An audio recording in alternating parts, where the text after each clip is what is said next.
ജീസമോളുടെ കൊലപാതകം അട്ടിമറിച്ചതാര്?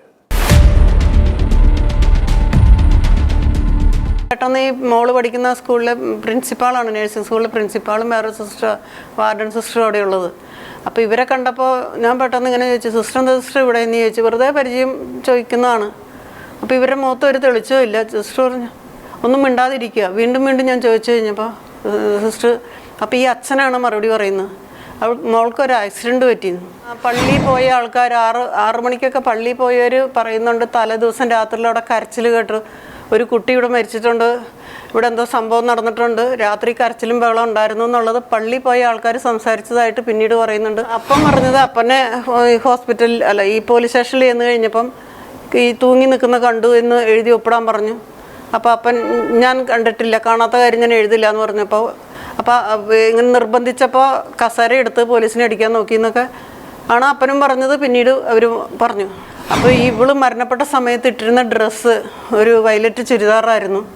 പക്ഷെ ഇവർ ഡ്രസ്സെല്ലാം മാറ്റി ആരുടെയും ഒരു നൈറ്റി ഒക്കെയാണ് ഇട്ടിരുന്നത്. നൈറ്റി, അടിപ്പാവാട, ഒരു നീല ഷെഡ് ഇതൊക്കെ ഇട്ടിട്ടുണ്ടായിരുന്നു എന്നുള്ളത് ഇതിൽ പറയുന്നുണ്ട്, അതിൽ കാണിക്കുന്നുണ്ട്. പക്ഷെ നൈറ്റി അവൾക്കില്ല.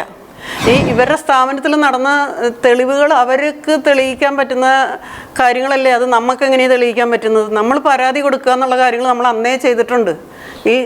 അപ്പോൾ ആ തെളിവിൻ്റെ അടിസ്ഥാനത്തിൽ ഒരു അന്വേഷണം പോയിട്ടില്ല. ആവർത്തിയിൽ അച്ഛൻ വരുമ്പോൾ അച്ഛൻ്റെ കയ്യിൽ മുറിവുണ്ടായിരുന്നു. അപ്പോൾ വീട്ടിലെ ഇത് കണ്ടപ്പോൾ അച്ഛൻ്റെ കൈ മുറിഞ്ഞിട്ടുണ്ടല്ലോ എന്ന് പറഞ്ഞു.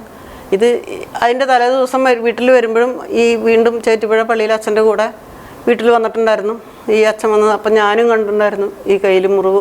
ഈ കൊച്ചിനെന്താ സംഭവിച്ചതെന്ന് ഞാൻ അറിയണ്ടേ, എനിക്ക് അന്വേഷിച്ചറിയണ്ടേ, തെളിയിക്കണ്ടേ. ഇത് ഞാൻ ജീവിച്ചത് അവൾക്ക് വേണ്ടിയിട്ടാ, ഇവർക്ക് വേണ്ടിയിട്ടാ. മറ്റു രണ്ടുപേരും സുരക്ഷിതരാണ്. ഇവളെ ഈ തെളിവ് ഇവളെ നശിപ്പിച്ച് കൊന്നത് ആരാന്ന് എനിക്കറിയണ്ടേ. ആ തെളിവ് എനിക്ക് ലോകത്തിന് അറിയിക്കണം. പക്ഷെ എൻ്റെ കുടുംബം മുന്നോട്ട് പോകുന്നുണ്ട്. ബൈബിളും ഇല്ല, ദൈവവും ഇല്ല, ഒന്നുമില്ല. എല്ലാം ഞാൻ വലിച്ചു കയറി കത്തിച്ച് കളഞ്ഞു. അന്ന് മുതലില്ല. ദുഃഖ വെള്ളിയാഴ്ച ഞാൻ ഇറച്ചി മീനും മേടിച്ച് കഴിക്കും. അത് ഞാൻ കറിയും വെച്ച് കഴിക്കണ ദിവസമാണ് അന്ന്. ഇവരുണ്ടാക്കണ ദിവസമല്ലല്ലോ. ഇവർ ഈ പള്ളിയുടെയും ദൈവത്തിൻ്റെ മറയിൽ എന്തെല്ലാം തെണ്ടിത്തരം ചെയ്യുന്നു. ഇതിന് കൂട്ടു നിൽക്കണവരല്ലേ മനുഷ്യരെല്ലാവരും. എല്ലാ മനുഷ്യരതെ, എൻ്റെ കുടുംബക്കാരടക്കം ഇതിന് കൈയും കൂപ്പി നിൽക്കണവരാ. അവരിതെല്ലാം ആഘോഷിക്കല്ല. സാധാരണ മനുഷ്യർക്ക് സ്വന്തം കുടുംബത്തിലെ ഒരാൾ മരിച്ച 1 വർഷം വേഷഭൂതാദികൾ, അത് കഴിഞ്ഞാൽ ഇറച്ചി മീനും വെച്ച് സുഖമായി. പക്ഷേ കർത്താവിൻ്റെ ദിവസം വർഷങ്ങളും കോടികളും ആയിരങ്ങളായാലും അവരാഘോഷിക്കും. അത് ദുഃഖമുണ്ട്. ദുഃഖ വെള്ളിയാഴ്ച ഭയങ്കര ദുഃഖം എല്ലാവർക്കും. സ്വന്തം കുടുംബത്തിലെ ദുഃഖം മാത്രമല്ല. പക്ഷെ എനിക്ക് അങ്ങനെയല്ല, നേരെ തിരിച്ചാ. എൻ്റെ മകളാണ് എനിക്ക് വലുത്. അതിനെ കൊന്നു കളഞ്ഞ ആരാന്നുണ്ട്? യേശുവിനെ കൊന്നതും പുരോഹിതർ തന്നെയല്ലേ കൊല്ലാൻ വിട്ടുകൊടുത്തത്. അത് തന്നെ എൻ്റെ മോൾക്ക് സംഭവിച്ച. കാമാർത്തി പൂണ്ട ഒരു കൂട്ടം പാതിരിമാരും മടത്തലമ്മമാരും ചേർന്ന് കൊന്നുകെട്ടിത്തൂക്കിയ ജീസമോൾ പി ദേവസ്യ എന്ന നിഷ്കളങ്കയായ ഒരു നഴ്സിംഗ് വിദ്യാർത്ഥിനിയുടെ ക്രൂരമായ കൊലപാതകം അരങ്ങേറിയിട്ട് 20 വർഷങ്ങൾ പിന്നിടുമ്പോഴും മകളുടെ ഘാതകരെ നിയമത്തിന് മുന്നിൽ കൊണ്ടുവരുവാൻ ഒരമ്മ നടത്തുന്ന ഒറ്റയാൾ പോരാട്ടത്തിന്റെ നാൾവഴികളും ആ പോരാട്ടത്തെ പരാജയപ്പെടുത്തുവാൻ തിരിശീലയ്ക്ക് പിന്നിൽ മറഞ്ഞിരുന്ന് പ്രവർത്തിക്കുന്ന കത്തോലിക്ക സഭയിലെ പുരോഹിത, കന്യാസ്ത്രീ, അവിശുദ്ധ കൂട്ടുകെട്ടുകളും നിയമപാലകരുടെയും അന്വേഷണ ഏജൻസികളുടെയും അവഹിത ഒത്താശകളും അട്ടിമറികളും അനാവരണം ചെയ്യുന്ന ഒരു പരമ്പര i2 ന്യൂസിൽ ഇന്നു മുതൽ ഞങ്ങൾ ആരംഭിക്കുകയാണ്. ജീസമോളുടെ കൊലപാതകം അട്ടിമറിച്ചതാര്? രാജ്യത്തെ പരമോന്നത അന്വേഷണ ഏജൻസി എന്നവകാശപ്പെടുന്ന CBI പോലും അന്വേഷിച്ച് ഫയൽ മടക്കിയ ഈ കേസിൽ ഉത്തരം കിട്ടാത്ത ചോദ്യങ്ങൾ അനവധിയാണ്.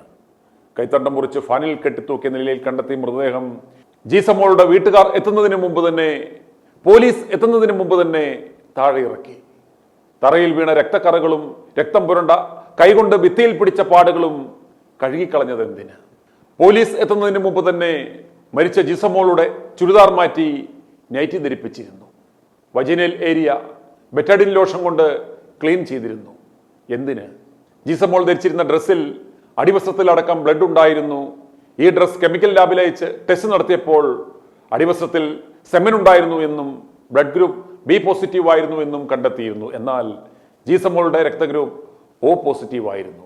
എന്നാൽ പ്രതികളെന്ന് സംശയിക്കുന്ന പാതിരിമാരുടെ ബ്ലഡ് ടെസ്റ്റോ സെമൻ ടെസ്റ്റോ എന്തുകൊണ്ട് നടത്തിയില്ല എന്ന് തുടങ്ങി 33-ൽ പരം ഗുരുതര വീഴ്ചകളാണ് CBI അന്വേഷണത്തിൽ പോലും ഉണ്ടായിരിക്കുന്നത്. അതിൻ്റെ വിശദാംശങ്ങൾ പിന്നാലെ. ഈ പരമ്പരയുടെ ആദ്യ 2 ഭാഗങ്ങളിൽ ജീസമോളുടെ അമ്മ ബിന്നി പി ദേവസിയുമായുള്ള അഭിമുഖവും 3-ാം ഭാഗത്തിൽ ജീസമോളുടെ മരണവുമായി ബന്ധപ്പെട്ട ജീസമോൾ മറ്റൊരു അഭയ എന്ന പുസ്തകം രചിച്ച കെ ജോർജ് ജോസഫുമായുള്ള അഭിമുഖവും തുടർന്നുള്ള ദിവസങ്ങളിൽ ITV ന്യൂസിന്റെ വിശദമായ അവലോകനവും ഉണ്ടായിരിക്കും.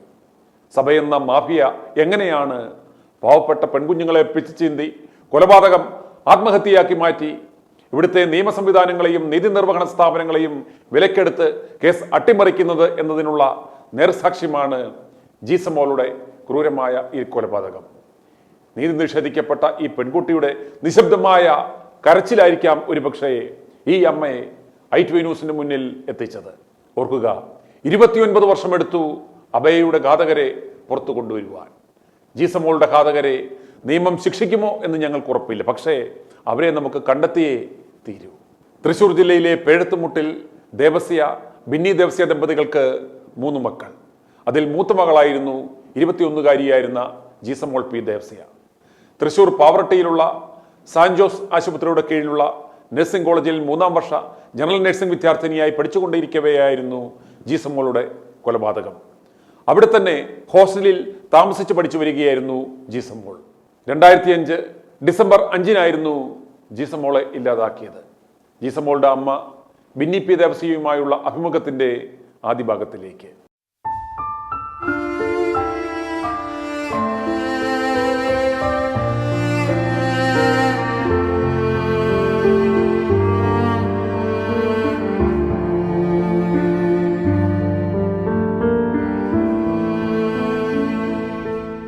ബിന്നി ദേവസ്യ മാഡം, ഒന്ന് ഒരു സെൽഫ് ഇൻട്രഡക്ഷൻ നടത്താം. നമ്മുടെ കുടുംബത്തെക്കുറിച്ച്, മക്കളെക്കുറിച്ച് ഒന്ന് ബ്രീഫ് ചെയ്യാം. ഞാൻ ബിന്നി ദേവസ്യ, എൻ്റെ ഭർത്താവിൻ്റെ പേര് ദേവസ്യ.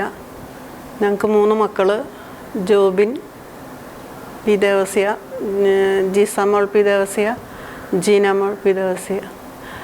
ഒരു 3 പേരും നഴ്സിംഗ് പഠിക്കാനാണ് പോയിരുന്നത്. ജീസമോള് മൂത്തയാളായിരുന്നു? അല്ല, രണ്ടാമത്തെ ആള്, പെൺകുട്ടികളിൽ മൂത്തത്. നമ്മുടെ ഒരു കുടുംബ പശ്ചാത്തലം എന്തായിരുന്നു നമ്മുടെ ജോലി? ഞങ്ങൾ ആ സമയത്ത് അപ്പൻ ഹോട്ടൽ ജോലിയും ഞാൻ ടൈലറിങ്ങും ആയിരുന്നു. അങ്ങനെ ഞങ്ങൾ ചേറ്റുപുഴ വന്ന ഒരു 98-ൽ വന്ന് താമസം. പിള്ളേർ ഹൈസ്കൂളിലൊക്കെ പഠിക്കുന്ന സമയത്ത് ചേറ്റുപുഴ വന്നതാണ്. അപ്പം ജീസമോൾ എവിടെയായിരുന്നു നഴ്സിംഗ് പഠിപ്പിക്കുവാനായിട്ട് ചേർത്തത്? ജീസമോൾ പാവർട്ടിയിൽ സാന്റ് ജോസ് പാരിഷ് ഹോസ്പിറ്റലിലാണ് നഴ്സിംഗ് പഠിക്കാൻ പോയത്. അവൾ +2 കഴിഞ്ഞിട്ട് നഴ്സിംഗ് പഠിക്കാൻ പോയത്. ജനറൽ നഴ്സിംഗ് ആയിരുന്നോ? അതെ, ജനറൽ നഴ്സിംഗ് ആയിരുന്നു. ഇപ്പം എന്താണ് സംഭവിച്ചതെന്ന് പറയാമോ? ഫൈനൽ എക്സാമിന് 12 ദിവസം മുന്നേ ആണ് ഈ സംഭവം ഉണ്ടായത്. അവൾക്ക് അന്ന് 20 വയസ്സ്. 2005 ഡിസംബർ 5-ന് കന്യാസ്ത്രീമാർ ചേറ്റുപുഴ പള്ളിയിൽ വന്ന് ഇരിക്കുകയായിരുന്നു ചെയ്തത്. അവിടെ ഞാൻ ടൈലറിങ് ഷോപ്പ് നടത്തുന്നുണ്ട് അമ്പക്കാട് മൂല ബസ് സ്റ്റോപ്പിൽ. അപ്പോൾ ഇവർ ചേറ്റുപുഴയിൽ നിന്ന് ഈ പള്ളിയിൽ നിന്ന് കുറച്ച് കർട്ടൻ തയ്ക്കാൻ എനിക്ക് തന്നിട്ടുണ്ട്. അപ്പോൾ അത് തയ്ച്ച് വേണമെന്ന് പറഞ്ഞു. ഞാൻ കുറച്ച് സമയം കൊണ്ട് തയ്ച്ച് വെച്ചു. എന്നിട്ട് പള്ളിയിലോട്ട് തലേദിവസം വിളിച്ച് പറഞ്ഞു. അപ്പോൾ അന്നേരം വിളിച്ച് പറഞ്ഞപ്പം സെമിനാരിയിലെ അച്ഛനാണ് എനിക്ക് തയ്ക്കാൻ തന്നിരുന്നത്. വികാരി അച്ഛൻ്റെ പേര് തങ്കച്ചൻ ഞാളിയത്തുന്ന. അപ്പോൾ ഈ തങ്കച്ചൻ ഞാളിയത്താണ് ഞാൻ വിളിച്ചപ്പോൾ കഴിഞ്ഞു എന്ന് പറഞ്ഞ് വിളിച്ചപ്പോൾ ഫോൺ എടുത്തത്. അപ്പോൾ ഈ ഡിസംബർ 4-ന്, അന്ന് ഞായറാഴ്ചയായിരുന്നു, അന്ന് വൈകുന്നേരം ഞാൻ വിളിച്ച് പറഞ്ഞത് കഴിഞ്ഞിട്ടുണ്ട്. അപ്പോൾ തങ്കച്ചൻ ഞാളിയത്താണ് ഫോൺ എടുത്തത്. അപ്പോൾ എന്നെ മറ്റേ അച്ഛനോട് പറയാൻ പറഞ്ഞു. അപ്പോൾ പറയാമെന്ന് പറഞ്ഞു. പിറ്റേന്ന് രാവിലെയാണ് ഈ സംഭവങ്ങൾ. ഞാൻ കടയിൽ പോകുന്ന നേരത്ത് വരെ ആരും 10 മണി 10:30 ആയി ഞാൻ കടയിലോട്ട് പോകുന്നു. അപ്പോൾ ഞാനവിടെ ടൈലറിങ് ഷോപ്പ് നടത്തുമ്പോൾ അവിടെ പഠിക്കാൻ വരുന്ന പിള്ളേരുണ്ട്, തയ്ക്കാൻ വരുന്നവരുണ്ട്. ചെറിയൊരു ഷോപ്പ് പോലെ കൂടെയാണ് നടത്തുന്നത്, തുണിക്കടയും കൂടെ ആയിട്ടുള്ളത്. അപ്പോൾ അവിടെ ആൾക്കാർ പഠിക്കുന്ന പിള്ളേരും ഉണ്ട്, തയ്ക്കാൻ വരുന്നവരും ഉണ്ട്, തുണിയും ആയിട്ട് കൊടുക്കുന്നുണ്ട്. അപ്പോൾ കടയിൽ ചെന്നപ്പം അതുവരെ തന്നെ ആരും, ലാൻഡ് ഫോണുണ്ട് വീട്ടിൽ, ആരും വിളിച്ചിട്ടില്ല. അപ്പോൾ പള്ളിയിലെ കപ്പിയാർ കടയിലോട്ട് വന്നു.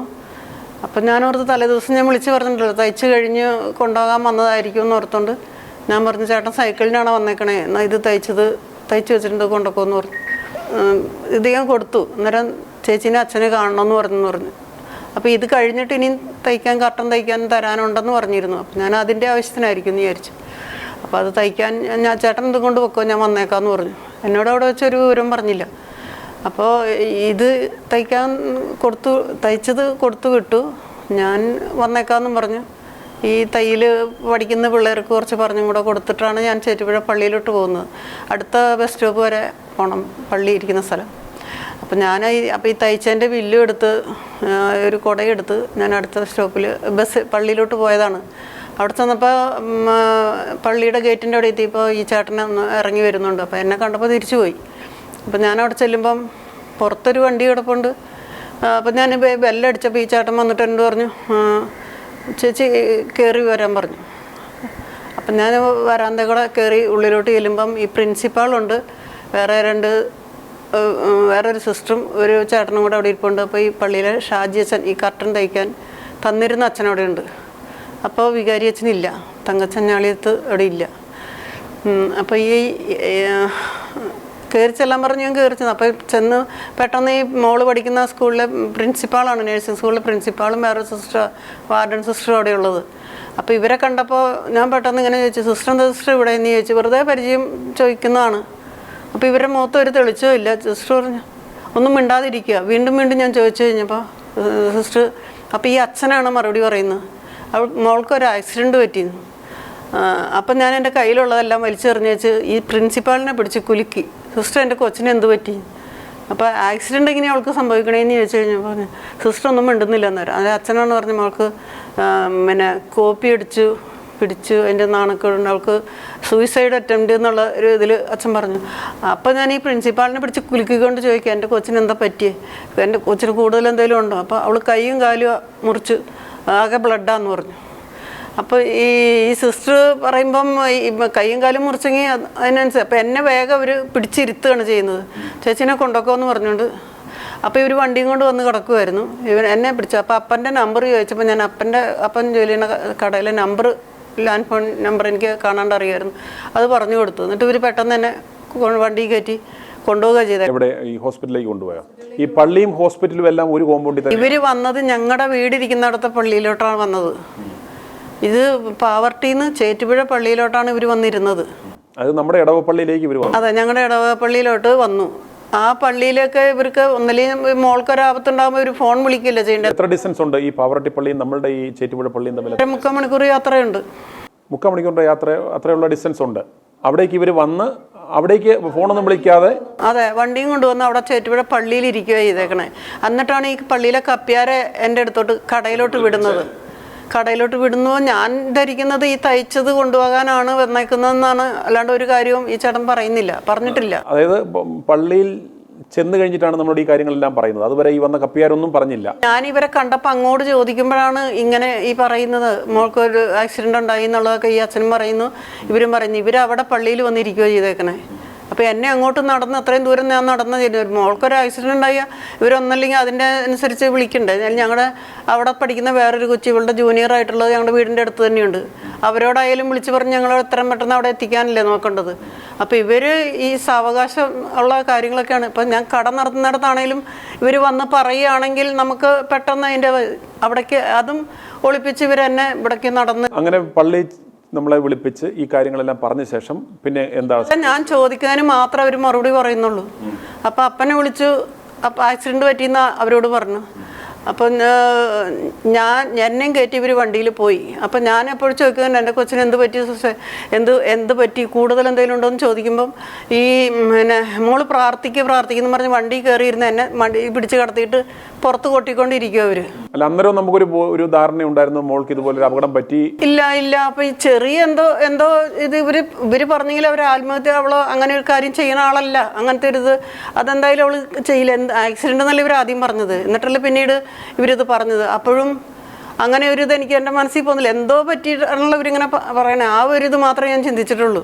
പക്ഷെ അവിടെ പാവർട്ടി ഹോസ്പിറ്റലിൻ്റെ അവിടെ എത്തുമ്പോൾ പഠിക്കാൻ നിറച്ച് ജനങ്ങളാണ്. ഇവർ ഈ കാറ് നിർത്തിയപ്പം ജനങ്ങളിങ്ങനെ ഉള്ളിലോട്ട് കയറിയിട്ടും ഈ ഒരു മുറ്റം പോലെയുണ്ട്. അപ്പോൾ ഈ പുറത്ത് തന്നെ നിർത്തിയപ്പോൾ തന്നെ ഇത്രയും ആൾക്കാരെ കണ്ടപ്പോൾ ഞാൻ പെട്ടെന്ന് എന്നെ അവർ ഇറക്കിയപ്പോൾ ഞാൻ ചോദിച്ചു, സിസ്റ്റർ ഇവിടെ എന്താ ഇത്രയധികം ജനങ്ങളെന്ന് ചോദിച്ചു. ഇങ്ങനെ പെട്ടെന്ന് ഇങ്ങനെ കണ്ണടച്ചു, ഇവിടെ എന്താ സംഭവം എന്ന് വെച്ച് കഴിഞ്ഞപ്പോൾ അവർ വേറെ എന്തെങ്കിലും ആവശ്യത്തിന് വന്നായിരിക്കും പറഞ്ഞു. ഇവർ പെട്ടെന്ന് ആ ഷട്ടറിൻ്റെ ഉള്ളിലോട്ട് എന്നെ വലിച്ചങ്ങോട്ട് കയറ്റിച്ച് ഷട്ടർ വലിച്ചിട്ടു, ആൾക്കാർ ഉള്ളിലോട്ട് തള്ളി കയറാതിരിക്കാൻ. പക്ഷേ അവിടെ അത്രയും ജനങ്ങൾ നിറഞ്ഞു നിൽപ്പുണ്ട്. അപ്പം ഞാനാണ് അറിയാൻ വൈകിയത്, ഞങ്ങൾ വീട്ടുകാരെ അറിയിക്കാനാണ് ഒരു വൈകിയേക്കണത്. അത് ഏകദേശം എത്ര സമയമായിരുന്നു? നമ്മൾ ഈ വിവരം അറിഞ്ഞപ്പം എത്ര മണിയായി? ഏകദേശം ഒരു 11 മണിയോളം ആയിട്ടുണ്ട്. രാവിലെ 11 മണി.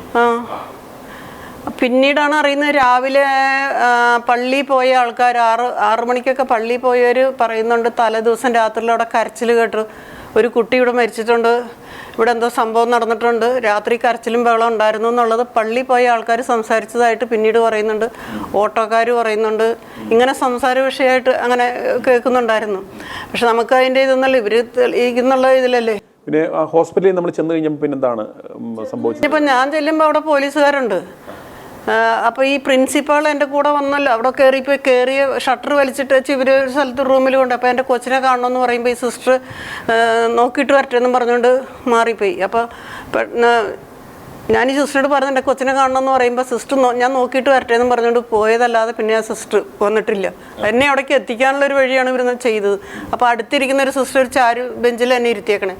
അപ്പോൾ ആ സിസ്റ്ററോട് ഞാൻ പറഞ്ഞു, സിസ്റ്ററെ ഇവിടെ എന്താ സംഭവം, എന്തൊക്കെ എനിക്ക് പേടിയാവുന്നു, എൻ്റെ വീട്ടുകാരെ അറിയിക്കും, ഞാൻ നമ്പർ പറഞ്ഞു തരാമെന്നും പറഞ്ഞിട്ട് അവരുടെ നമ്പർ സിസ്റ്ററിൻ്റെ മൊബൈൽ കണ്ടു.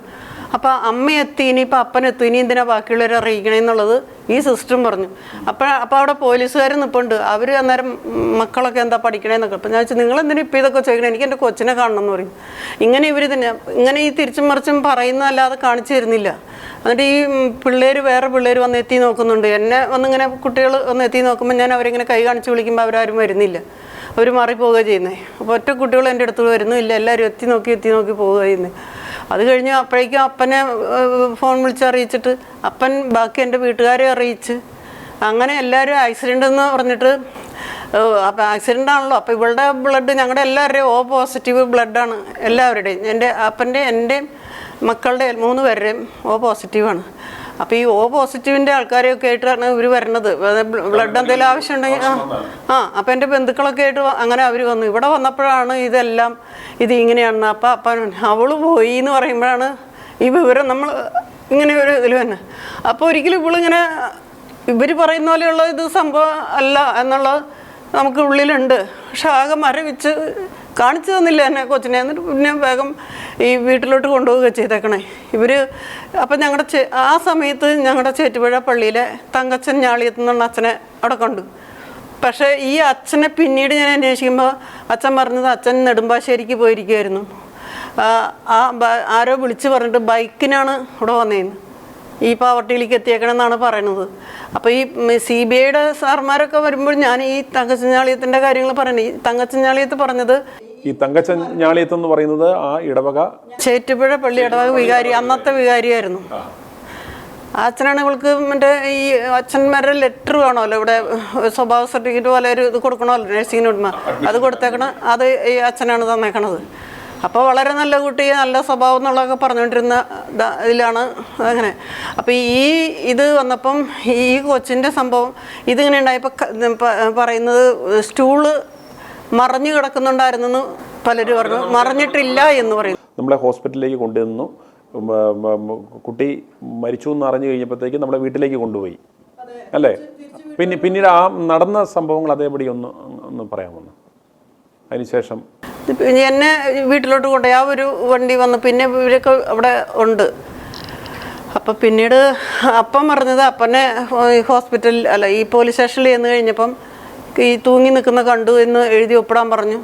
അപ്പോൾ അപ്പൻ ഞാൻ കണ്ടിട്ടില്ല, കാണാത്ത കാര്യം ഞാൻ എഴുതില്ല എന്ന് പറഞ്ഞപ്പോൾ പോലീസ് എഴുതി ഒപ്പിടാൻ പറഞ്ഞിട്ട് പേപ്പർ കൊടുത്തു. അപ്പോൾ ഇങ്ങനെ നിർബന്ധിച്ചപ്പോൾ കസേര എടുത്ത് പോലീസിനെ അടിക്കാൻ നോക്കി എന്നൊക്കെ ആണ് അപ്പനും പറഞ്ഞത്. പിന്നീട് അവർ പറഞ്ഞു. അപ്പോൾ അതൊക്കെ ഈ റിപ്പോർട്ടിലുണ്ട്, അതൊക്കെ ഈ ചെയ്ത കാര്യങ്ങളൊക്കെ ഇത് ഇങ്ങനെ ഉണ്ടായിട്ടുണ്ട് എന്നുള്ളത്. പക്ഷേ ആ SI ആണ് അത് നിർബന്ധിച്ചത് ഒപ്പിടിക്കാനായിട്ട്. അന്നത്തെ SI ആരായിരുന്നു? SI വിജയകുമാർ. ഈ അപ്പൻ എന്നിട്ട് ഒപ്പിട്ടിട്ടില്ല ഇതിനകത്ത്. അനീതിയുടെ ഭർത്താവിനെ കൊണ്ടാണ്. അതായത് മകള് ഇതുപോലെ കെട്ടിത്തൂങ്ങി നിൽക്കുന്ന കണ്ടു എന്ന് ദൃക്സാക്ഷിയായിരുന്നു എന്ന് പറഞ്ഞ് അപ്പനെ കൊണ്ട് ഒപ്പിടിപ്പിച്ച് മേടിക്കാൻ ശ്രമിച്ചു. അതെ. അപ്പൊ അപ്പൻ ഒപ്പിടില്ല എന്ന് പറഞ്ഞ് ഇട്ടില്ല. അപ്പോൾ അപ്പനെ പറഞ്ഞു ഒതുക്കി മാറ്റിയിരുത്തിയിട്ട് SI എൻ്റെ അനിയനോട് പറഞ്ഞു, അനീതിയുടെ ഭർത്താവ് ജോസ് പറഞ്ഞു, ഇതൊന്ന് ഒപ്പിട്ട് ഇതൊക്കെ ഇങ്ങനെ വെച്ചോണ്ടിരുന്ന് എന്തായാലും സംഭവിച്ചു പോയി എന്ന് പറഞ്ഞിട്ട് ആളോട് പറഞ്ഞ. പക്ഷെ എന്താണ് അവരെഴുതിയെന്നുള്ളത് ആൾക്കറിയില്ല. ആള് ഒപ്പിട്ട് കൊടുത്തു. ഇവർ പറയുന്നു ഇത്തരത്തിലുള്ള ആദ്യമേ ആക്സിഡന്റ് നടന്നെന്ന് പറയുന്നു, പിന്നീട് അതിനുശേഷം പറയുന്നു ഒരു ആത്മഹത്യ ചെയ്തതെന്ന് പറയുന്നു. മോളെ ആദ്യമേ ആരാ കണ്ടത്, എവിടെ വെച്ചാ കണ്ടത്, ഏത് സാഹചര്യത്തിലാണ് നമ്മൾ കാണുന്നത്? അന്ന് ഈ ഇവിടെ വന്നപ്പോൾ എൻ്റെ ആങ്ങളെ പോയി കെട്ടിപ്പിടിച്ചെന്ന് പറഞ്ഞു. അപ്പം തണുത്ത് മരവിച്ചിരുന്നേന്ന്. അന്നേരം ബോഡി എവിടെ ആയിരുന്നു? ബോഡി ഒരു റൂമിൽ ഇങ്ങനെ വെറുതെ വെച്ചേക്കായിരുന്നു. ഒരു ഇതിട്ട് വെച്ചേക്കായിരുന്നു. നൈറ്റി ആയിരുന്നു ഇടിച്ചിരുന്നത്. അപ്പോൾ അവൻ കെട്ടിപ്പിടിക്കുമ്പോൾ ആകെ തണുത്തുറഞ്ഞ് ഇരിക്കുന്നു പറഞ്ഞു. ഇവരിതിനകത്ത് പറയുന്നത് 11:45 മരിച്ചെന്ന് പറയുന്നത്. രാവിലെ 11:45 ആ സമയത്ത് മരിച്ച. ഇത്രയും തണുത്ത് മറിക്കാനായിട്ടുള്ള ഇതില്ല. പിന്നെ അതിലും ഒരു ഇതുണ്ട്. ഇവള് മരണപ്പെട്ടു. ഇവർ പറഞ്ഞ കൈ മുറിച്ചു, എന്നിട്ട് മരിക്കില്ല എന്ന് കണ്ടപ്പോൾ കെട്ടി തൂങ്ങി എന്നൊക്കെയാണ്. ഇതൊക്കെ ഇവർ പറഞ്ഞുള്ള അറിവ് നമുക്ക് അറിയുള്ളൂ. നമ്മുടെ വീട്ടിലെ കുടുംബത്തിലെ ആരും അറിയില്ല.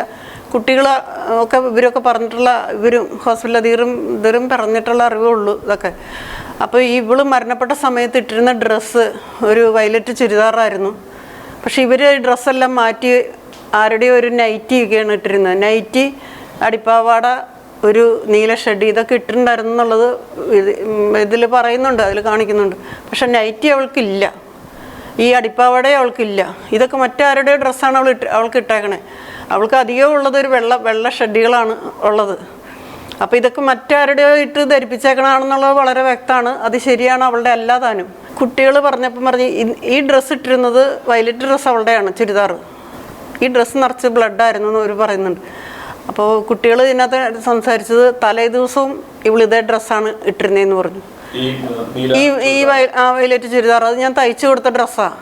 അപ്പോൾ ഈ തലേ ദിവസം ഇട്ടിരുന്ന ഡ്രസ്സ് ഇട്ടിട്ട് പിറ്റേന്ന് ഇവള് പരീക്ഷ നടന്നെന്നും രാവിലെ പള്ളി പോയി എന്നൊക്കെയാണ് ഇവർ പറയുന്നത്. അപ്പോൾ എന്തായാലും അതവൾ ചെയ്യില്ല. അപ്പോൾ ഈ മരണം തലേദിവസം നടന്നതായിട്ടാണ് നമുക്ക് മനസ്സിലാകുന്നത്. അതുപോലെ ഇത് പോസ്റ്റ്മോർട്ടം റിപ്പോർട്ടിൽ ഈ ഭക്ഷണത്തിൻ്റെ ഇത് പറയുന്നതും അരി ഭക്ഷണം ദഹിക്കാതെ ഉള്ളതുകൊണ്ട് അതിൻ്റെ സമയമൊക്കെ അതിനകത്ത് പറയുന്നുണ്ട് പോസ്റ്റ്മോർട്ടം റിപ്പോർട്ടിൽ. ഇപ്പം ഈ ജിസമോള് ഒറ്റയ്ക്കല്ലല്ലോ ഹോസ്റ്റലിൽ താമസിക്കുന്നത്, മറ്റ് റൂംമേറ്റ്സ് ഇല്ലേ? അന്നേരം അവരുടെ അഭിപ്രായം എന്തായിരുന്നു? കാരണം ഒരാൾ തന്നെയായിരുന്നു, ഒരു മുറിയിൽ ഒരാളായിരുന്നു? അല്ല, ഒരു മുറിയിൽ ഇവരെപ്പോഴും കുട്ടികളെ മാറ്റും. എത്ര കുട്ടികൾ വെച്ചാണെന്നുള്ള, എന്തായാലും ഒരു കുട്ടികളല്ല, 3-4-5 പേരൊക്കെ ആയിട്ടാണ് ഒരു റൂമിലുണ്ടാവുന്നത്. അപ്പോൾ ഇത് എപ്പോഴും റൂംമേറ്റ്സിനെയും മാറ്റും. അപ്പോൾ ഇത് അന്ന് ആരൊക്കെ ഉണ്ടായിരുന്നുള്ള ഇവരുടെ ഈ മാസത്തിലുള്ള ഇതിലുള്ള വായനയിൽ അറിയുന്നുള്ളൂ. അപ്പോൾ ഇവർ പറയുന്നത് അവർ ഉറങ്ങാൻ നേരത്ത് വിളിച്ചപ്പം ഇവൾക്ക് ഉറക്കം വരുന്നില്ല, കുറച്ചുകൂടി നേരം ഇങ്ങോട്ട് പഠിക്കട്ടെ എന്ന് പറഞ്ഞിട്ടാണ് ഇവളവിടെ ഇരുന്ന് പഠിക്കുന്നുണ്ടായിരുന്നു എന്ന് പറഞ്ഞു. ഇവരുടെ റൂമിൻ്റെ പുറത്ത് വരാന്തയിൽ കോണിച്ചോട്ടിൽ ഇരുന്ന് പഠിക്കുന്നുണ്ടായിരുന്നു കുട്ടികൾ പറയുന്നുണ്ട്. അപ്പം ഇവരുടെ അടുത്ത് മോളിൽ നിന്നും കോണിയുണ്ട്, അടിയിലും കോണിയുണ്ട്. അടിയിൽ കിടക്കുന്ന കന്യാസ്ത്രീമാർ, പ്രിൻസിപ്പാളിൻ്റെ റൂമാണ് അടിയിൽ. മോളിലും പ്രിൻസിപ്പാൾ ഉണ്ട്, പ്രിൻസിപ്പാളല്ല, വേറെ സിസ്റ്റേഴ്സ് ഉണ്ട്. പിന്നെ മറ്റു ട്യൂട്ടേഴ്സും ഒക്കെ താമസിക്കുന്നുണ്ട്. കുട്ടികൾ മാത്രമായിട്ടുള്ളതല്ല, ഈ ഇടയിലുള്ള ട്യൂട്ടേഴ്സും പ്രിൻസിപ്പാലടക്കം അവിടെ താമസിക്കുന്നുണ്ട്. അവിടെ സിസ്റ്റേഴ്സും ഉണ്ട്. അന്നേരം ഇങ്ങനെയുള്ള ഒരു ആത്മഹത്യ അറ്റംപ്റ്റ് നടക്കുകയോ അല്ലെങ്കിൽ ഇത്രയും കാര്യങ്ങളൊക്കെ ചെയ്യുമ്പോഴും മുറിയിൽ ആളില്ലേ? അവര് ദൃക്സാക്ഷികളായിട്ട് ഉണ്ടാകേണ്ടുന്നതല്ലേ? ഇപ്പോൾ എനിക്ക് എൻ്റെ ഒരു ഇവരുടെ ഇവള് ഇതിന് മുന്നേ 8 ദിവസം മുന്നേ വീട്ടിൽ വന്നിട്ടുണ്ട്. ഐഡൻറ്റിറ്റി കാർഡ് എടുക്കാനാണ് അവൾ വീട്ടിൽ വന്നത്. അപ്പം ആ സമയത്ത് അവിടെ ഒരു സിസ്റ്റർ മരണപ്പെട്ടിട്ടുണ്ടെന്ന് പറയുന്നുണ്ട്. ഒരു ഫിലോമിന സിസ്റ്റർ എന്ന് പറഞ്ഞിട്ട് നേരത്തെ മരണപ്പെട്ടിട്ടുണ്ട്. ആ സിസ്റ്ററിൻ്റെ മരണം ഇതുപോലെ തന്നെ 2 തരത്തിലാണ്. ഒന്ന് ഷോക്ക് അടിച്ചിട്ടതായിട്ട് ഇവർ പറയുന്നുണ്ട്, ഒരു കയ്യിൽ പോസ്റ്റ്മോർട്ടം റിപ്പോർട്ടിൽ എടുത്തപ്പോൾ അങ്ങനെ പറയുന്നുണ്ട്. പിന്നെ വിഷം കഴിച്ചെന്നും പറയുന്നുണ്ട്. ചെടികളുടെ ഇടയിൽ മുകളിൽ ടെറസിൻ്റെ മുകളിലാണ് കിടന്നതെന്ന് പറഞ്ഞു. അങ്ങനെ ഒരു മരണം അവിടെ നടന്നിട്ടുണ്ട് ഒരു സിസ്റ്ററിൻ്റെ. അപ്പോൾ ഇവൾ എന്നോട് അന്ന് 8 ദിവസം മുന്നേ വന്നപ്പോൾ ഈ കാര്യത്തെക്കുറിച്ചാണ് അവൾ പറഞ്ഞിട്ടുണ്ടായിരുന്നു. അപ്പോൾ അമ്മച്ചി അവിടെ ഇങ്ങനെ ഒരു മരണം നടന്നിട്ടുണ്ട് എന്ന് പറഞ്ഞു. അപ്പം ഞാൻ പറഞ്ഞു, ഇനിയിപ്പം നീ അതിനെക്കുറിച്ചൊന്നും പറയാനും ഇത് അന്വേഷിക്കാൻ നടക്കണ്ട. അപ്പോൾ ഈ 12 ദിവസം കൂടെ കഴിഞ്ഞാൽ അവളുടെ പരീക്ഷ ഫൈനൽ എക്സാം കഴിയും. അപ്പോൾ ഞാൻ അതാ ചിന്തിച്ച്, ഇവളുടെ പഠനവും പരീക്ഷയും കഴിഞ്ഞാൽ ബോണ്ട് ഇയറിൽ നമ്മൾ 30,000 രൂപ അവിടെ കെട്ടണം.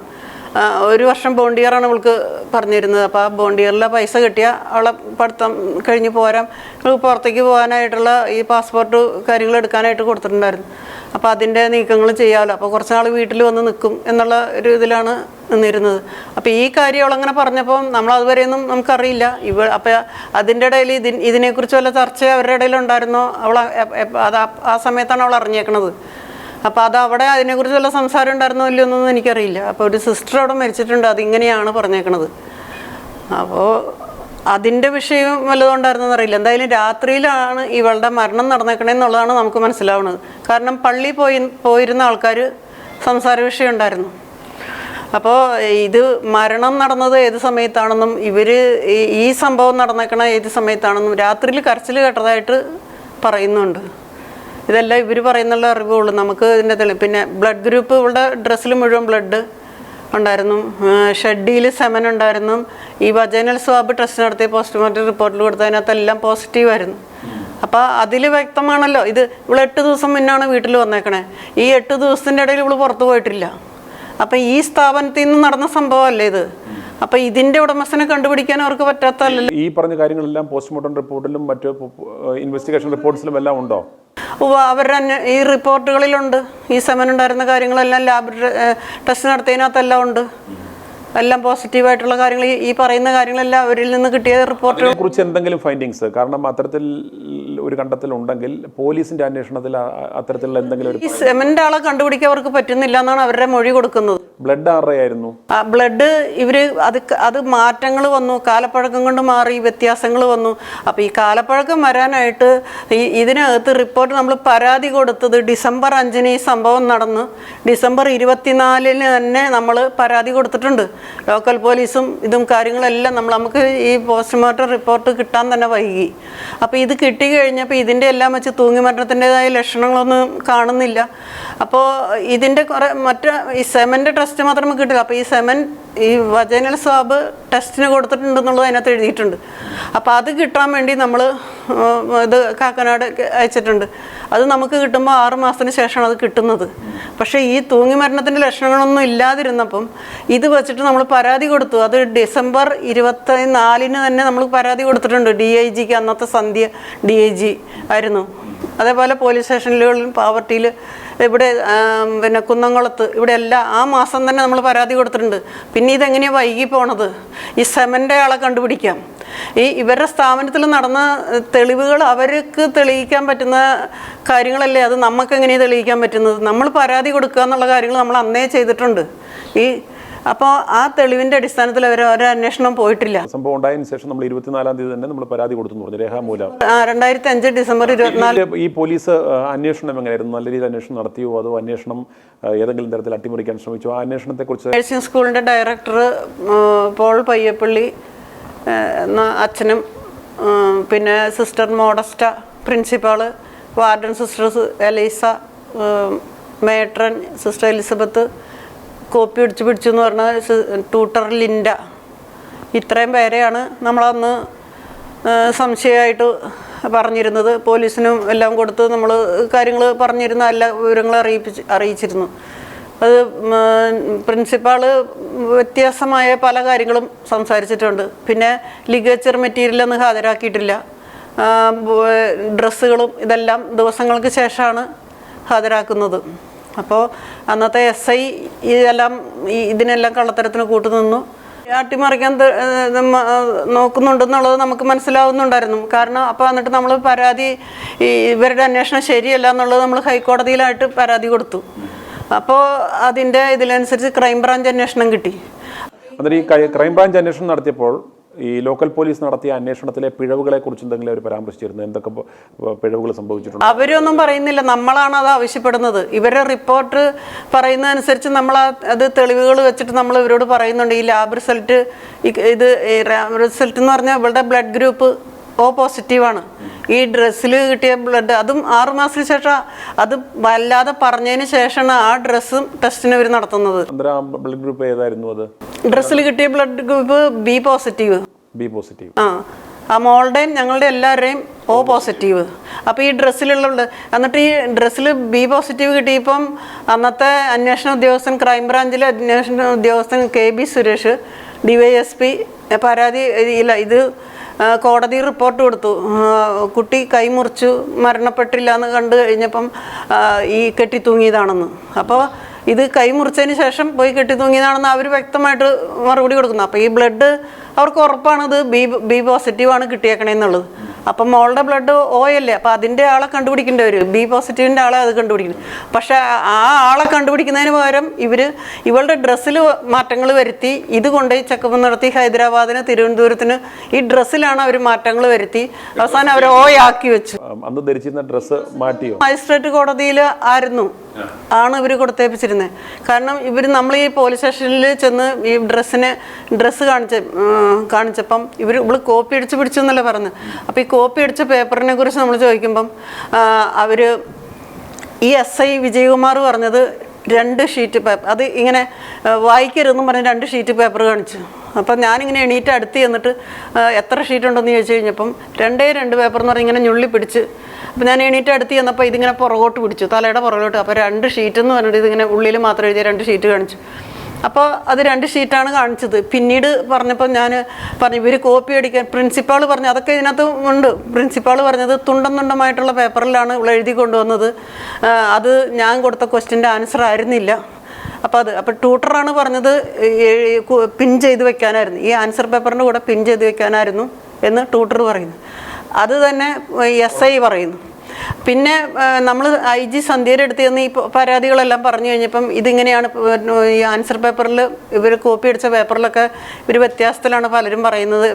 ഇവർ തന്നെ ഇവർ ചെയ്തവർ പറയുന്ന ട്യൂട്ടറും ഈ പ്രിൻസിപ്പാളും പറയുന്നതെന്ന് പറഞ്ഞു ഇപ്പം. അപ്പോൾ ഗുരുവായൂർ CI ബിജു ഭാസ്കർ ഒരു പേപ്പർ കാണിച്ചു തന്നത് കുറേ 7-8 ഷീറ്റ് പേപ്പറുള്ളത് പിൻ ചെയ്ത് വെച്ചിട്ട് ഇത് വെച്ച് നോക്കി എഴുതുമായിരുന്നു. അപ്പം ഇതെല്ലാം ഇവർ വ്യക്തമായിട്ട് പറയുമ്പം ഇതിൽ എന്തെങ്കിലും സത്യസന്ധതയുണ്ടോ? അപ്പം ഇവരെല്ലാം പലതരത്തിലാണ് ഇതെല്ലാം പറയുന്നത് തന്നെ. അപ്പോൾ വ്യക്തമായിട്ട് മനസ്സിലാകുന്നത്. പിന്നെ അതിലും പ്രധാനപ്പെട്ട ഒരു തെളിവ് 18 കുട്ടികൾ പരീക്ഷ എഴുതിയതിൽ 17 കുട്ടികളുടെ പേപ്പറും ഉണ്ട്. ഇയർ ബാക്ക് 2 കുട്ടികളുണ്ട്. അപ്പോൾ ഇതിൽ 20 പിള്ളേരാണ് ക്ലാസ്സിൽ എക്സാമിനുള്ളത്. അതിൽ ഒരാൾ ജിസമോള്, ബാക്കി 17 പിള്ളേരുടെയും ആൻസർ പേപ്പർ ഇവരുടെ കയ്യിലുണ്ട്. ഈ ജിസമോളുടെ ആൻസർ പേപ്പർ പോൾ പയ്യപ്പള്ളിനെ ഏൽപ്പിച്ചിരുന്നു, അന്നത്തെ ഡയറക്ടറസിനെ ഏൽപ്പിച്ചിരുന്നു എന്ന് പറഞ്ഞു. ആ ആൻസർ പേപ്പർ കാണാനില്ല. ബാക്കി 17 കുട്ടികളുടെയും പേപ്പറുണ്ട്. അപ്പം തന്നെ ഇവള് പരീക്ഷ എഴുതിയിട്ടില്ല എന്നുള്ളത് വളരെ വ്യക്തമാണല്ലോ. ഇവരെ കൊണ്ട് എഴുതിച്ച് വീണ്ടും എക്സാം എഴുതിച്ച് അവർ വെച്ചേക്കണതല്ലേ, അല്ലെങ്കിൽ പിന്നെ അവരുടെ അല്ലല്ലോ സൂക്ഷിക്കേണ്ടത്, ഇവളുടെ അല്ലേ സൂക്ഷിക്കേണ്ടത്. ജിസമോള് പഠിക്കാൻ എങ്ങനെയായിരുന്നു പൊതുവെ? ഇപ്പം ഇത് ഫൈനൽ ഇയർ ആയിരുന്നു. പഠിക്കാൻ പുറകോട്ടൊന്നും ആയിരുന്നില്ല, അവൾ പഠിക്കുന്ന കുട്ടിയായിരുന്നു. പക്ഷെ ഇവരുടെ നേഴ്സിംഗ് സ്കൂളിൽ ഭയങ്കര പ്രശ്നങ്ങളായിരുന്നു. അവർക്ക് എപ്പോഴും ഇവർ ഓരോ ഇത് കൊടുക്കും. അതെല്ലാ പിള്ളേരും അങ്ങനെയാണ്. ആ ഒരു പ്രാവശ്യത്തേന് ഇവരെല്ലാ പിള്ളേരും പൊട്ടിയിട്ടുണ്ടായിരുന്നു. എന്നിട്ട് വീണ്ടും റീ എക്സാം നടത്തിയിട്ടുണ്ട്. അപ്പോൾ എല്ലാ പിള്ളേർക്കും ഇത് തന്നെ പരാതി പറയാനുള്ളൂ, അവർക്ക് പഠിക്കാൻ സമയമില്ല. പിന്നെ ഈ മാർക്ക് ഇവർ കുറയ്ക്കുക, ഇന്റേണൽ മാർക്ക് കുറയ്ക്കുക, അങ്ങനത്തെ കാര്യങ്ങളൊക്കെ അവർ ചെയ്യുന്നുണ്ട്. ഇപ്പോൾ ജിസമോളുടെ സംസാരത്തിൽ നിന്ന്, കാരണം പോയി ഉടനെയല്ല സംഭവിച്ചത്, 2-3 വർഷം താമസിച്ച ഒരു സ്ഥാപനമാണ്. അന്നേരം അത് വീട്ടിൽ വന്നും പോയിരിക്കുമ്പോഴും ആ സ്ഥാപനത്തിൽ നടക്കുന്ന എന്തെങ്കിലും കാര്യങ്ങളെക്കുറിച്ച് പറയുകയോ അസ്വാഭാവികമായ എന്തെങ്കിലും കാര്യങ്ങളെക്കുറിച്ച് പറയുകയോ എന്തെങ്കിലും ദുരനുഭവം ഉണ്ടായതിനെക്കുറിച്ചോ അവിടെ ഇപ്പോൾ പറഞ്ഞു. ഇപ്പോൾ ഇത്തരത്തിലുള്ള ഇങ്ങനെയുള്ള ഫൈൻഡിങ്സൊക്കെ കുട്ടിയുടെ അടിവസ്ത്രത്തിലെല്ലാം ഇത്തരത്തിലുള്ള ചില തെളിവുകൾ കിട്ടിയെന്നും പറഞ്ഞു. അന്നേരം അതിനൊക്കെ ഒരു സാധ്യത, കാരണം അവിടെ ഈ പുരുഷന്മാർ വന്നു പോകാറുണ്ട്. പുറത്തൊരു ഹോസ്റ്റലാണ്, കുട്ടികൾ മാത്രമല്ല കന്യാസ്ത്രീകളടക്കം താമസിക്കുന്ന സ്ഥലമാണ്. അങ്ങനെയാണെങ്കിൽ അങ്ങനെയുള്ള ഒരു സ്ഥലത്ത് ഇത്തരത്തിലുള്ള പുരുഷന്മാർ ആരെങ്കിലും വൈദികരോ വേറെ ഏതെങ്കിലും ആളുകളോ വന്നു പോകുന്നതായിട്ടോ അത്തരമുള്ള കാര്യങ്ങൾ കണ്ടതായിട്ടോ അങ്ങനെയുള്ള അനുഭവം ഉണ്ടായിട്ടോ വല്ലതും പറഞ്ഞിട്ടുണ്ടോ? ഇങ്ങനത്തെ ഇതായിട്ടൊന്നും പറഞ്ഞിട്ടില്ല. ഈ അനുഭവം മാത്രമേ പറഞ്ഞിട്ടുള്ളൂ. ഇത് ഈ ഒരു സിസ്റ്റർ അവിടെ മരണപ്പെട്ട കാര്യത്തെക്കുറിച്ച് ഉള്ളതാണ്. അവളന്ന് വന്നപ്പം വീട്ടിൽ വന്ന് സംസാരിച്ചത്. 8 ദിവസം മുന്നേ വന്നെന്ന് പറഞ്ഞ ഐഡൻറ്റിറ്റി കാർഡ് എടുക്കാനാണ് വന്നത്. അത് ഒന്ന് ഫോട്ടോയും എടുത്ത് പോയി. ഇവളുടെ മരണശേഷമാണ് ഐഡൻറ്റിറ്റി കാർഡ് കിട്ടിയത് തന്നെ. ഈ മരിക്കുന്നതിന് ലാസ്റ്റ് 8 ദിവസം മുമ്പാണ് വീട്ടിൽ വന്ന് പോയേക്കുന്നത്. അതിന് മുമ്പ് നമ്മളുടെ വീട്ടിൽ നിന്ന് ആരും അവരെ പോയി കാണുവോ സംസാരിക്കുമോ? ഇവർക്ക് മാസത്തിലൊരിക്കലേ കാണാൻ പറ്റുള്ളൂ. അതിന് മുന്നും ഈ 27-ന് ഈ കാണേണ്ട ദിവസമായിരുന്നു. അതിന് ഞാൻ ചെന്ന് കഴിഞ്ഞപ്പോൾ അവരെന്നെ കാണിച്ചു പോലും ഇല്ല. മോളിപ്പോൾ കാണാൻ നിന്ന് കഴിഞ്ഞാൽ വീട്ടിലോട്ട് വിടില്ല. മോളെ ഐഡൻറ്റിറ്റി കാർഡ് എടുക്കാൻ വേണ്ടി മോളെ അനുവാദം മേടിച്ച് വെച്ചിട്ടുണ്ടല്ലോ, അപ്പം ഞാൻ വിടില്ല. ആ കോന്തത്തിക്ക് വീട്ടിലോട്ട് വിളിച്ച് പറയാൻ മേലായിരുന്നോ ഞാൻ അങ്ങോട്ട് വരുന്നുണ്ടെന്ന് പറയാറുന്നില്ല എന്നൊക്കെയാണ് ആ സിസ്റ്റേഴ്സ് പറഞ്ഞത്. അപ്പം ഞാൻ പറഞ്ഞു, സിസ്റ്റർ ഞാൻ കാണാൻ നിൽക്കുന്നില്ല, അവളെ വിട്ടോ, ആ ഐഡൻറ്റിറ്റി കാർഡ് എടുക്കാൻ. അന്ന് വന്നപ്പം മോൾക്ക് എന്തെങ്കിലും പ്രത്യേക വിഷമമോ സങ്കടമോ ഒരു നിരാശയോ ഡിപ്രഷനോ അങ്ങനെ എന്തെങ്കിലും തരത്തിൽ? ഇല്ല, അവൾ അന്ന് വന്നപ്പോൾ നല്ല സന്തോഷമായിട്ട് തന്നെയാണ് വന്നത്. ക്രിസ്മസിന് വീട്ടിലോട്ട് വരുമ്പോൾ ഇനി എൻ്റെ 2 വളയും കൂടെ അവളെടുത്ത് കൊണ്ടപ്പം ഞാൻ ഇത് കൊണ്ടോട്ടെ വെച്ച് ഡിസംബറിൽ വരുമ്പം ക്രിസ്മസിന് വരുമ്പം ഞാൻ ഇട്ടുകൊണ്ട് വരാം. പിന്നെ ഒരു നെറ്റിൻ്റെ ചുരിദാറുണ്ട്, വേറൊരു കൂട്ടുകാരത്തിൻ്റെ നെറ്റ് ചുരിദാർ ഇട്ടുകൊണ്ടാണ് അവൾ വന്നത്. അപ്പോൾ അനിയത്തിയുടെ അവളും നഴ്സിങ്ങിനെ പഠിക്കുന്നത്. അപ്പോൾ അവളുടെ അടുത്തോട്ടും പോയി, അപ്പച്ചനും അവളും കൂടെയാണ് പോയത്. അപ്പോൾ അവിടെ പോയി അവൾക്കും കൂടെ ഏത് കളറാണ് വേണ്ടതെന്നൊക്കെ ചോദിച്ച് എന്നോട് തയ്ക്കാൻ പറഞ്ഞു. ഈ ഡിസംബറിന് വരുമ്പോൾ 2 പേർക്കും ഒരേപോലെ കളർ വ്യത്യാസത്തിൽ തയ്ക്കാനൊക്കെ പറഞ്ഞു വെച്ചിട്ട് സന്തോഷമായിട്ട് തന്നെയാണ് ആൾ വന്ന് പോയത്. അപ്പോൾ ഈ കൂട്ടുകാർക്ക് എപ്പോഴും ഞാൻ മെറ്റീരിയലും കൂടെ തയ്ച്ച് വിൽക്കുന്നുണ്ട്. അപ്പോൾ പിള്ളേർക്ക് ഇവള് പോകുമ്പോൾ മെറ്റീരിയൽ കൊണ്ടുപോകാറുണ്ട്. അവരെപ്പോഴെങ്കിലും പൈസ തരുമ്പോൾ അത് മേടിച്ച് കൊണ്ടുവരണം. അങ്ങനെ മെറ്റീരിയലും പോയപ്പോൾ കൊണ്ടുപോയിട്ടുണ്ട്. ഇതൊന്നും പിന്നെ തിരിച്ചു കിട്ടിയില്ല. അതല്ല, ഇങ്ങനത്തെ കാര്യങ്ങളൊക്കെ അവള് ചെയ്യുന്നത്. പക്ഷെ വിഷമമായിട്ടുള്ള കാര്യങ്ങളൊന്നും അന്നുണ്ടായിരുന്നില്ല. നമ്മളുടെ ഒരു അനുമാനം എന്തായിരിക്കാം അവിടെ സംഭവിച്ചത്? അവിടെ യഥാർത്ഥത്തിൽ നമ്മളുടെ ഒരു അനുമാനം എന്താണ് ഈ വിഷയം? ഇപ്പോൾ ഓർക്കപ്പുറത്ത് ഇവള് ഇരുന്ന് പഠിക്കുമ്പോൾ ഇരുന്ന് പഠിക്കണ സമയത്ത് രാത്രിയിൽ ഉറക്കം വരുമ്പോൾ അവൾ ഉറങ്ങും. അറിയുമ്പോൾ എഴുന്നേറ്റിരുന്ന് പഠിക്കും. അത് അവളുടെ പ്രകൃതം തന്നെയാണ്. ഏത് സമയത്താണ് അറിയുന്നതെന്നുണ്ടെങ്കിൽ ആ സമയത്ത് അവൾ എണീറ്റിരുന്ന് പഠിക്കാറുണ്ട്. വീട്ടിലാണെങ്കിലും ചെറിയ ക്ലാസ്സിൽ പഠിക്കുമ്പോഴും +2-നൊക്കെ പഠിക്കുമ്പോഴൊക്കെ അങ്ങനെ തന്നെയാണ്, 10-ൽ പഠിക്കുമ്പോഴൊക്കെ അങ്ങനെ തന്നെയായിരുന്നു ചെയ്യാറ്. അപ്പോൾ ഇത് പഠിക്കുമ്പം ഇവരന്ന് ഇവള് പിള്ളേർ വിളിച്ചപ്പം പറഞ്ഞു എനിക്ക് ഉറക്കം വരുന്നില്ല എന്ന് പറഞ്ഞു. കുറച്ചു നേരം കൂടെ ഇരുന്ന് പഠിക്കട്ടെ എന്ന് പറഞ്ഞ് അവൾ പുറത്ത് വരാന്തയിൽ ഇരുന്ന് പഠിക്കുന്നുണ്ടായിരുന്നു. കുട്ടികൾ പറയുന്നുണ്ട്, അത് പറഞ്ഞിട്ടുണ്ട് കുട്ടി. എന്നിട്ട് ഇതേ കുട്ടി തന്നെ പറയുന്നുണ്ട്, നേരം വെളുത്ത അവൾ ഞങ്ങളുടെ കൂടെ വന്ന് കിടന്നു, സിസ്റ്ററിനോട് ചോദിക്കാൻ നിൽക്കുന്നുണ്ട്, പിന്നെ ഇന്ന് അവൾക്ക് ഓഫ് കൊടുക്കാനോ അങ്ങനെയാണ്ട് പറയുന്നുണ്ട്, സംസാരിക്കും. കുട്ടികൾ പിന്നീടൊന്നും വിളിച്ചു കഴിഞ്ഞാൽ ഞാൻ ആദ്യത്തെ മാത്രമേ സംസാരമുള്ളൂ. പിന്നെ കുട്ടികളൊന്നും വിളിച്ചാൽ അവർ ഫോൺ എടുക്കില്ല. ഫോൺ നമ്പർ തരരുത്, എൻ്റെ മോളെന്നെ വിളിച്ച് ശല്യം ചെയ്യരുത്. 1-2 കുട്ടികളുടെ വീട്ടിലെ നമ്പറിൽ ലാൻഡ് ഫോണിൽ ഞാൻ വിളിച്ചു കഴിഞ്ഞപ്പോൾ അവർ പറഞ്ഞ അപ്പം തിരിച്ച് വിളിച്ചു, ഇനി എൻ്റെ മോളെ വിളിച്ച് ശല്യം ചെയ്യരുതെന്ന് പറഞ്ഞു. ആരെയും ഒന്ന് കാണാനോ മിണ്ടാനോ അവർ സമ്മതിക്കാറില്ല. അത് പ്രിൻസിപ്പാളും അങ്ങനെ തന്നെയായിരുന്നു. അല്ല, പോലീസ് ആ കുട്ടികളെ ചോദ്യം ചെയ്തില്ലേ? കൂടെ ഉണ്ടായിരുന്ന അല്ലെ മുറിയിൽ ഉണ്ടായിരുന്നവരുടെ മൊഴി പറഞ്ഞു, കുട്ടികളോട് പറഞ്ഞെന്ന് പറയുന്നത് പല കുട്ടികളും പറഞ്ഞിട്ടുണ്ട്. അതിൽ നിങ്ങൾ ഈ കേസിന് സഹായിച്ചു കഴിഞ്ഞാൽ നിങ്ങൾക്ക് പാസ്പോർട്ട് ഞങ്ങളെ ശരിയാക്കി തരുന്നത്, അത് ശരിയാക്കി തരില്ല. അപ്പോൾ അവർക്ക് ഭീഷണി ഉണ്ടായിരുന്നു എന്നുള്ളതാണ് എൻ്റെ അറിവ്. പിന്നീട് കുട്ടികളൊന്നും വിളിച്ചാലും ഫോൺ എടുക്കുകയില്ല, പറയുകയില്ല. ഏറ്റവും ആദ്യം ഒരു പറയുന്നുണ്ടായിരുന്നു. പിന്നെ ഒരു കുട്ടി പറഞ്ഞത് ഞങ്ങൾ പറഞ്ഞു കൊടുത്ത പോലെ ഒന്നല്ല പോലീസ് എഴുതി വെച്ചേക്കണേന്ന് അത് പറയുന്നുണ്ട്. പിന്നീടൊന്നും നമുക്കിവിടെ കിട്ടുന്നില്ല. എപ്പോഴും ഒരു സമയത്ത് കിട്ടിയപ്പോഴാണ് അവരത് പറഞ്ഞത്. പിന്നെ അന്ന് വന്നപ്പോൾ ഈ അച്ഛൻ ഈ ഇതിൻ്റെ അടക്കിൻ്റെ സമയത്തൊക്കെ 3-ാമത്തെ ദിവസമാണ് ഇവിടെ അടക്കുന്നത്. അപ്പോൾ എൻ്റെ അമ്മ പിന്നെ സ്വിറ്റ്സർലൻഡിലായിരുന്നു. അമ്മ വരാൻ വേണ്ടിയിട്ട് പിറ്റേ ദിവസമാണ് പോസ്റ്റ്മോർട്ടം നടത്തിയതും. ഇത് സമയം 4 മണിക്ക് ശേഷം ചെയ്യാൻ പറ്റില്ലാത്തത് കൊണ്ട് പിറ്റേന്നാണ് അത് ചെയ്തത് പോസ്റ്റ്മോർട്ടം.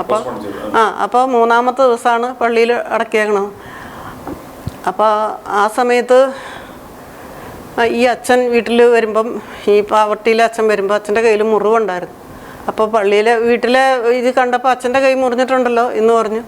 ഇത് അതിൻ്റെ തലേ ദിവസം വീട്ടിൽ വരുമ്പോഴും ഈ വീണ്ടും ചേറ്റുപുഴ പള്ളിയിലെ അച്ഛൻ്റെ കൂടെ വീട്ടിൽ വന്നിട്ടുണ്ടായിരുന്നു ഈ അച്ഛൻ വന്നത്. അപ്പം ഞാനും കണ്ടിട്ടുണ്ടായിരുന്നു ഈ കയ്യിൽ മുറിവ് ഒക്കെ ഓട്ടിച്ച് ഇങ്ങനെ പൊത്തിപ്പിടിച്ച് ഇങ്ങനെ ഇരിക്കണുണ്ട്. അപ്പം നമുക്ക് അന്നൊന്നും അറിയില്ല ഇതെന്താ സംഭവം എന്നുള്ളത്. ഇവരെ നമ്മളതൊന്നും ശ്രദ്ധിക്കണില്ലല്ലോ. ജീസമ്മോളുടെ കൊലപാതകം അട്ടിമറിച്ചതാര്? പരമ്പരയുടെ 2ാം ഭാഗം നാളെ. മറക്കാതെ കാണുക. പരമാവധി ആളുകൾക്ക് ഇത് ഷെയർ ചെയ്ത് കൊടുക്കുക. i2i News, an eye for truth. i2i News subscribe ചെയ്തിട്ടില്ലാത്തവർ ഇപ്പോൾ തന്നെ സബ്സ്ക്രൈബ് ചെയ്യുക.